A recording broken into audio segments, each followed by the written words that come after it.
It's Conduit News Radio with Paul Harrell.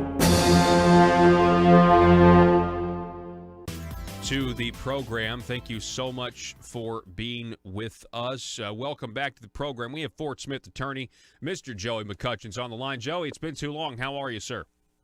Hey, doing great. Glad to be back on, Paul. Yes, sir. So let's talk a little bit. We always love to talk about the Freedom of Information Act with you, but can you give our listeners a rundown of, the discussions that have been taking place across the state concerning different meetings and stuff on the Freedom of Information Act and where we go from here? Tell us what the status of all this is. Yeah, do you have the rest of the afternoon to talk to me about it? Well, maybe. Yeah, we can keep going. Hey, let's start on the statewide level here. Let's start locally in Fort Smith, where Fort Smith has sent a presentation to the FOIA task force to try to narrow the definition of what a meeting is, so that they can duck and dodge and hide information. So what I want to do and what I'm going to present to the FOIA task force next time around is I'm going to present against the cities trying to narrow the definition of FOIA, but I'm going to present a proposal to broaden the definition of FOIA. Mm-hmm. What I want to see, Paul, is that FOIA apply to state legislators, because what we've seen is that state legislators they're prone to going into the back rooms and smoking a few cigars and cutting deals in the back room. And I'm sure Governor Rockefeller, probably he knew the legislators back in '67 wouldn't have approved something that would have held them accountable. So he didn't include state legislators, but the city brought this up. The city of Fort Smith brought this up, that it doesn't apply to state legislators. So I think the people would like that. One issue that comes to mind is issue 1. That's the one that legislators referred out, although nobody was calling for it. That's the one where they're putting an arbitrary price tag on death, quadriplegia of $500,000. An arbitrary, legislatively set price tag of $500,000. Do we really think that in the 20 minutes that they gave the public to discuss that down in Little Rock last time that deals weren't cut behind the scenes with high-priced lobbyists? Mm-hmm. So I'm kind of rambling here, Paul, but let me take it to the local level. Senator Jake Files. I don't think we're through with Senator Files yet. I don't think the state's through with Files, and I don't think that the feds are through with Files, because you know what's out there, Paul? We're seeing that Senator Woods is accused of taking this $40,000 paper this morning, calls it I think they call it a bribe. He called it a loan. Well, do you remember, Paul, back the document where Jake Files took $80,000 1 week after tort reform was in a wire transfer from David Norsworthy, yes, the nursing home conglomerate lobbyist? I mean, $80,000 wire transfer, and neither Mr. Norsworthy nor Senator Files would say that they were given the opportunity. That was a loan. Oh, I did work on Mr. Norsworthy. So where's the feds on that? Mm-hmm. Are they just going to wipe that off the book? Here's the thing. What do you think, Joe? I mean, Jake has pled guilty, and you would assume he's cooperating with the government. So, I mean, is he going to take a bunch of people down with his testimony for a slap on the wrist sentence? Is that a possibility here?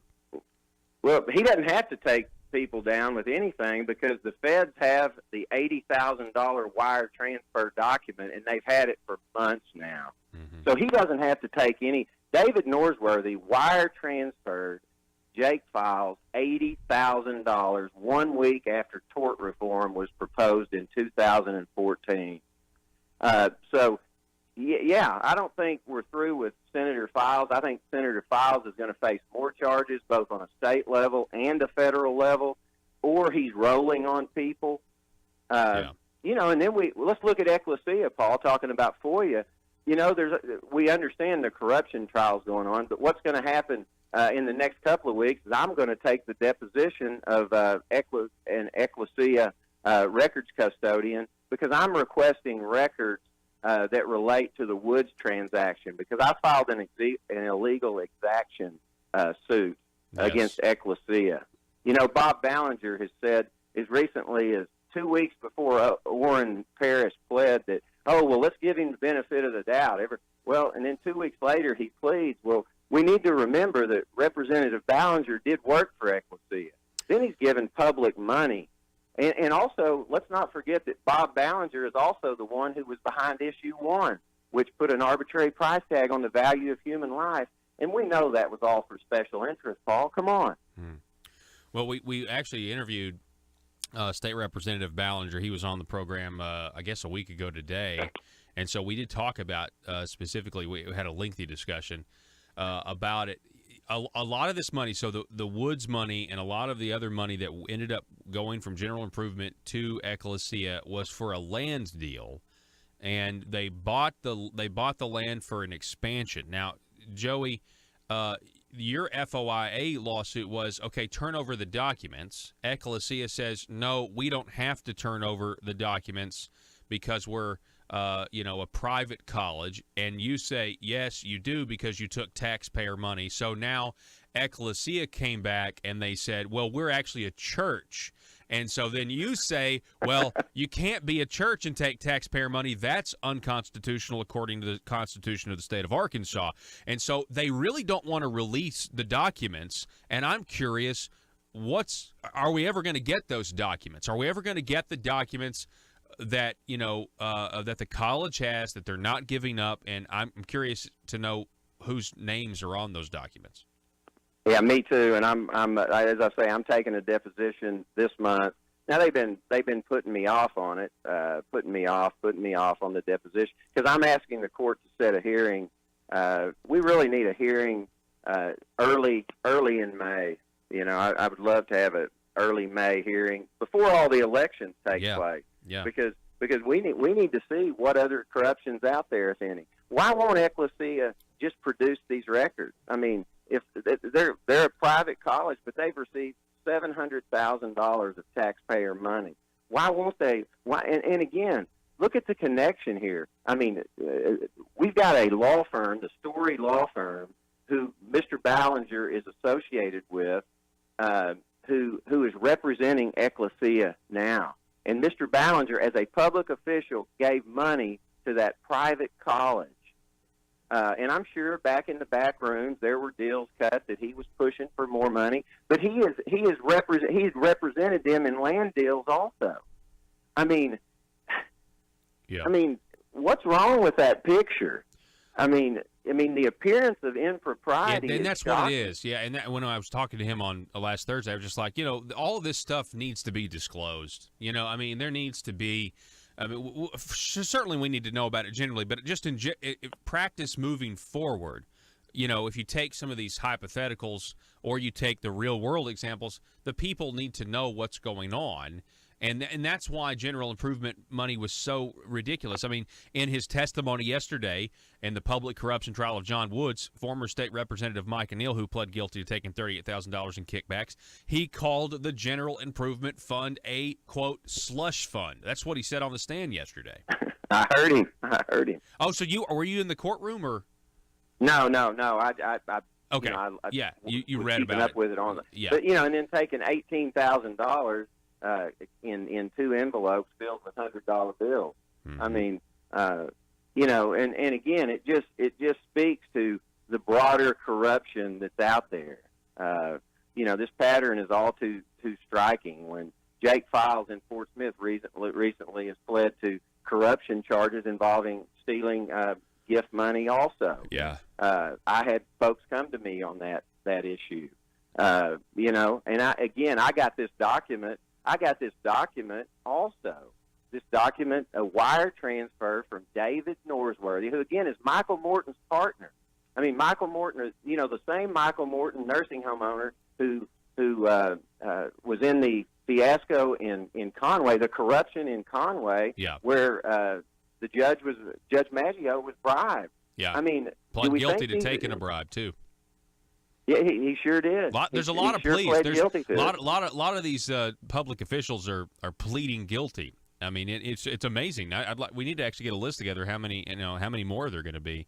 Tell me a little bit more about the Freedom of Information Act. We're talking with Joey McCutchen, a Fort Smith attorney. There's a push to take the FOIA, change it, Am I right to saying we need to give the government 15 days to comply with an FOIA request instead of the current 3? What are your thoughts on that? Hey, great. We had is Professor Robert Steinbuck, who wrote what I call the FOIA Bible, said it would have gutted FOIA. You know what they wanted to do. I mean, FOIA is the people's law, Paul. It's not the government's law.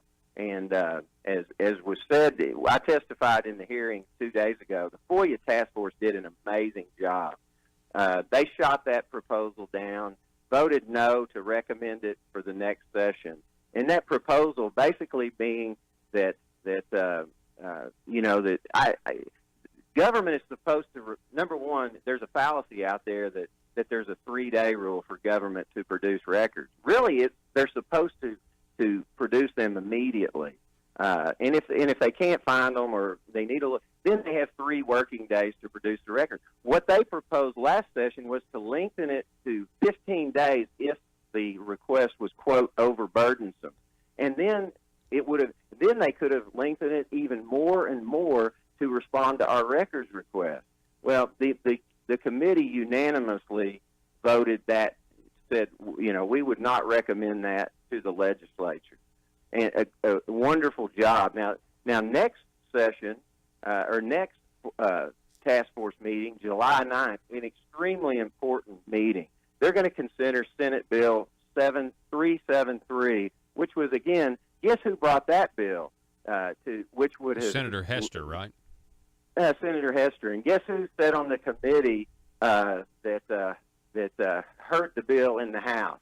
Well, that would have been Representative Bob Ballinger. Again, anything that has to do with accountability, it seems that these folks, they don't want accountability, whether it's the right to trial by jury or whether it's FOIA.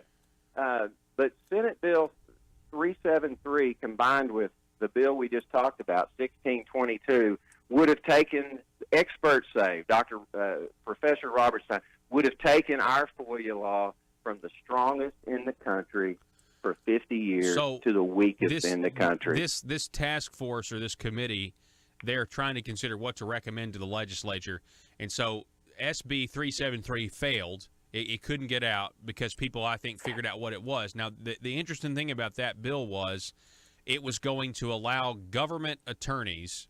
So, for example, if you have a college and you have an attorney representing a college, they could basically claim that the FOIA law doesn't apply to them because of why? What was their rationale, Joey? Well, what they wanted to do was they made it broad enough. They said basically that if there's possible litigation, and they were claiming attorney-client privilege. So basically, take Ecclesia College. Take Mr. Ballinger and his law partner, Mr. Story. Again, Ballinger's sitting on this committee who's determining this. All they had to do was, let's just say, Ecclesia would just put a CC to Travis Story on the document, and then they would claim that the document was attorney-client privilege. So you would never get documents. Right. School boards across this land, across this state, would be CCing every document. And giving it to their attorney. So basically, every document, if you let your attorney look at it and you're a government entity, all of a sudden the attorney's like, attorney-client privilege now trumps FOIA. And it's like we have this everywhere where there's this weird thing where we want attorneys to have all of these loopholes. Now, let me ask you this, Joey. Was this bill filed, 373, Senator Bart Hester, was this bill filed before or after you had your FOIA lawsuit with Ecclesia College? I know that it was that was going on about the same time, but to tell you specifically, you don't know for sure. I just know when I was testifying that I brought that up in acts of testimony. It was such a conflict. I mean, you got the chairman of the committee, Bob Ballinger, who, by the way, Jim Parsons, who brought this lawsuit against Ecclesia to just asking for records. He was cut off by Representative Bob Ballinger midstream of his testimony. One of the rudest things, and clearly we know the reason why. I mean, it's no secret. I mean, the good old boys club has got to end, Paul, because it's leading to corruption.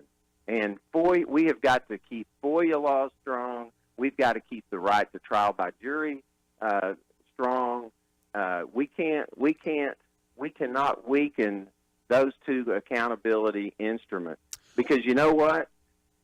If we don't have sunshine laws and we don't have the right to trial by jury, then we will get to the Second Amendment pretty quickly. So, because that's the only way you hold government accountable after those mechanisms have gone. Of course, there's the voter box. Yeah. You know, well, I've got another question here. So, this task force on FOIA, they are rejecting what the legislature last session pretty much, almost fell for. And so I'm curious as to who appointed the task force members to this FOIA, and maybe is that the difference in some of the recommendations? What are your thoughts on that? Well, I mean, no, not necessarily. I mean, the legislature created the task force, and they basically said, okay, the governor can appoint. I think, and don't get me on the specifics here, but the governor can appoint someone. The press can appoint someone. The Arkansas Press Association can appoint someone. So they various people. So it's a wide range of folks on this. But that tells you how bad these bills were. I mean, they had one bill, for example, where they wanted to exempt during an investigation body cams. I mean, we've seen. I mean, I don't trust government, and think about the mistrust that would occur every time that, let's just say, there's an incident involving a police officer. It could be a shooting, like we've been seeing across the country, and government says, well, we're not going to give you this under FOIA until this investigation's closed. I mean, that creates mistrust. I mean, give us the footage. I mean, and then, I mean, there's good and there's bad conduct on in these type of instances. But that's just an example of where an exemption that they wanted to make an exemption to producing records. We don't want to become like Tennessee, Paul. Tennessee has over 300 exemptions to FOIA. Yeah. They have no FOIA law. And Arkansas, I think, has 18 or so. The point I was making, you mentioned the Press Association gets to make an appointment or a selection. I guess my point is, when these task forces are created and you have the appointments coming from not just the legislative leadership, we're getting better results. We're getting results that more closely align with what the people want, versus when the legislature are the only people that are involved in putting people on a particular committee or task force. You end up with a more controlled, sterile environment that is kind of inside the Marble Palace bubble, and they don't really. They just kind of protect the status quo. That's what they do, Joey. That's a great point. I mean, you've got it's kind of like what's happening with issue 1, Paul. The legislature wants to take over the writing of the rules of the court. Yes. I mean, and we know that the legislature is controlled by lobbyists, and it's a political environment, and it's the same thing. So you get terrible results. You get results where they're changing rules about cases in midstream because of the political forces. Maybe it's a bribe of a Conway, kind of like the bribery of Jake Files, kind of like by David Norsworthy, kind of like the bribery that we're seeing. You get bad results. For example, I mean, that's clear issue 1.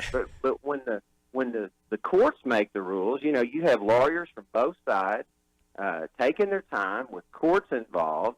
And so you get fair results, and there's accountability measures there. Yeah. And so that's why that's another reason why issue 1 is so dangerous. I mean, it rigs the system. Yeah, I mean, blurring the lines between the separation of powers. I mean, it's just not a good thing. Hey, one more question, Joey McCutchen, Fort Smith attorney. Did you read where State Representative Mike O'Neill said the reason he got involved with a kickback scheme with John Woods. He testified yesterday that he went to John Woods' furnished Little Rock apartment, and he figured out that John Woods knows how to make money because he had an autographed bat from Pete Rose and an autographed picture of Michael Jordan. And it's like, really? That's the good life? That's how you're like, well, I got to get involved in some public corruption. Was that not just a little bit childish to you to see how easy it was to tempt some of these politicians? Yeah, I don't know if childish is the word I would use. It's really concerning, and that's why we've got to keep an eye on what public officials are doing. I mean, people are prone to do bad things, and if we're not watching, conduct rewarded, conduct repeated.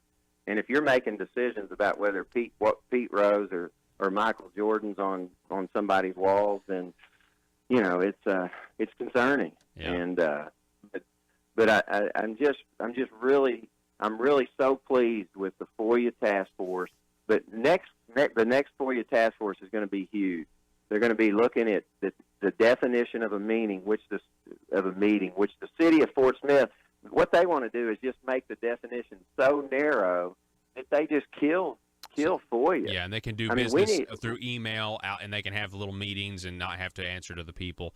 And they're trying to make it a quorum, Paul. They're trying to make it where you have to have a quorum. Like in Fort Smith, you would have to have 4 members together discussing public business as opposed to just 2. Yeah. I mean, it just lends itself to all kinds of mischief. Well, we'll be looking out for that on July the 9th. And Joey McCutchen, we're out of time, sir, but I always appreciate having you on. Keep me posted on what I need to know, okay? I'll do it. All right, Thanks, thank Paul. you. Joey McCutchen, everybody, we got to take a break. Back in just a moment.